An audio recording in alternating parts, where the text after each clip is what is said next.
política sanitaria y de la educación en México. José Ángel Córdoba, exsecretario de Salud y Educación Pública, aquí con nosotros en Mega Noticias. Gracias por estar con nosotros. Bienvenido. Gracias a usted, Joelia. A sus órdenes. Hay una fecha tentativa de regreso a clases el próximo 30 y hemos escuchado diferentes opiniones y como padres de familia supongo que reina la incertidumbre. En su opinión, ¿cuál debería de ser la política frente a esta fecha? ¿Postergarla o es momento de volver? Yo creo que hay que tener en cuenta que ya van cerca de 18 meses en que los niños no han tenido esta oportunidad, además necesaria, de tener un intercambio con sus compañeritos, y esto ha venido a dar como consecuencia un impacto negativo desde el punto de vista psicológico, porque no es lo mismo estar pegados a una pantalla que estar conviviendo con un maestro, con otro compañero. Desde el punto de vista social, porque además no nada más son las clases, sino la convivencia, todo lo que el niño aprende con los otros niños o las otras niñas. Y también desde el punto de vista físico, porque en general estos chiquitos pues no tienen un espacio en donde correr, en donde jugar, y se la pasan pues sentados en una silla y viendo la televisión o viendo la pantalla de sus clases. Entonces, esto ya no puede continuar así. El tema es cómo hacerlo de tal manera que sea seguro. Y creo que mucho se ha avanzado desde que tuvimos el problema de la influenza hace pues ya 12 años, en donde hay ciertas reglas que hay que respetar y que ahora se han repetido. La sana distancia, que fue una de las primeras acciones que esta Secretaría estableció, pues tiene que seguir siendo respetada, 1.5 metros entre un individuo y otro. Y si es un salón de clase, habrá que calcular muy bien cuántos niños caben en ese salón de clase, de manera que no se rompa esa distancia. Y si se pretende que también coman en el salón de clase, como eso va a implicar que se quiten el cubreboca, que además es un requisito indispensable para evitar la transmisión y el contagio, pues entonces habrá que calcular 2 metros por lo menos que estén separados. O buscar, si es que no tienen estos espacios cerrados, que además deben de estar bien ventilados.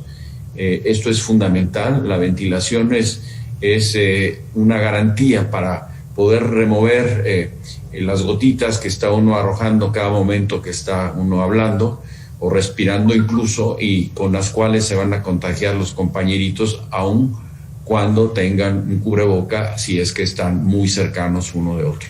Entonces, hay cosas muy claras, hay que guardar la sana distancia, hay que calcular, planear y hacer su lista de cotejos en cada uno de las escuelas para ver cuáles sí tienen las condiciones.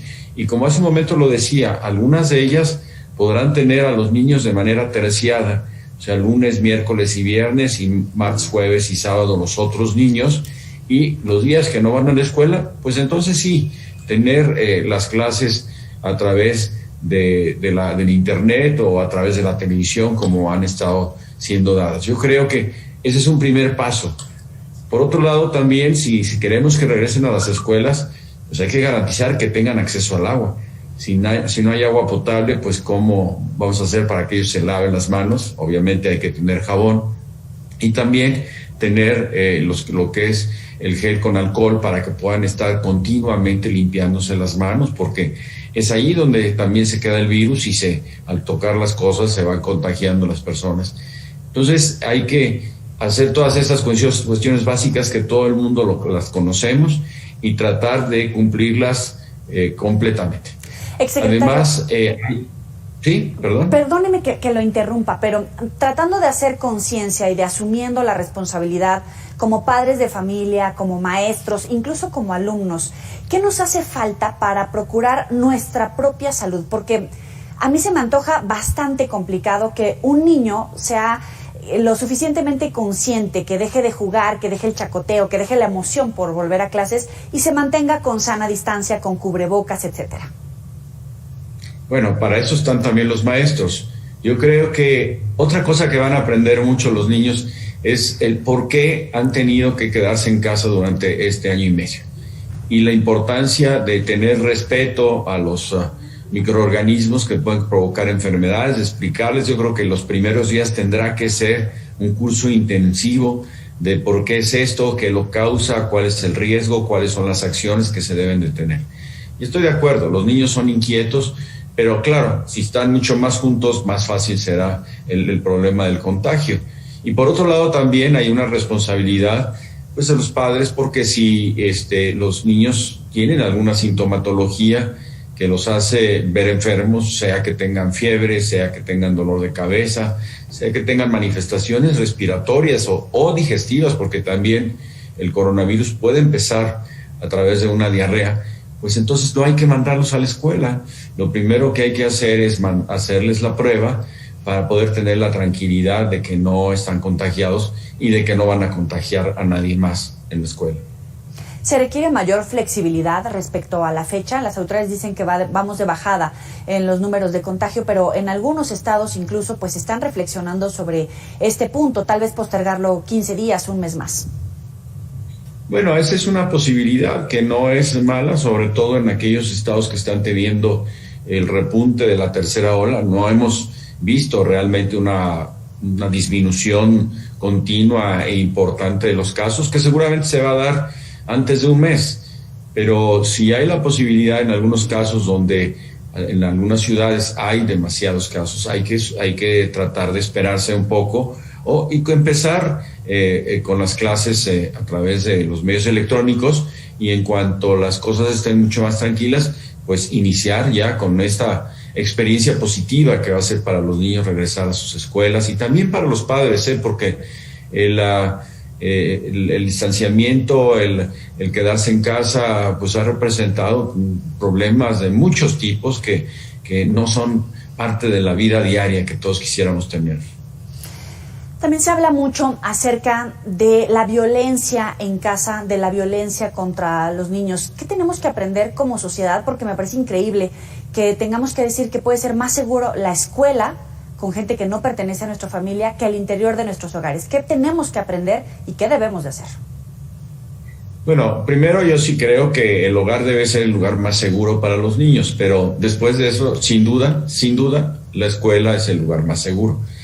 Ahora, hay que aprender pues precisamente a poder convivir en estas situaciones que son complejas. A veces puede ser muy fácil decirlo y muy difícil hacerlo, pero ahí viene precisamente el interés y la capacidad de los padres para poder dedicar a los hijos, sobre todo si no tienen un trabajo en específico, y poderles hacer que aprovechen ese tiempo, también hacerles juegos, también hacerlos que hagan ejercicio, también tener diferentes formas de distraerlos y de mantenerlos ocupados. No es fácil, por supuesto, no es fácil, y por ello es que, insisto, en cuanto las condiciones se vayan mejorando, los niños bien protegidos con su cubreboca y bien instruidos, repito, la primera semana por sus maestros, creo que van a ser capaces de llevar bien las cosas.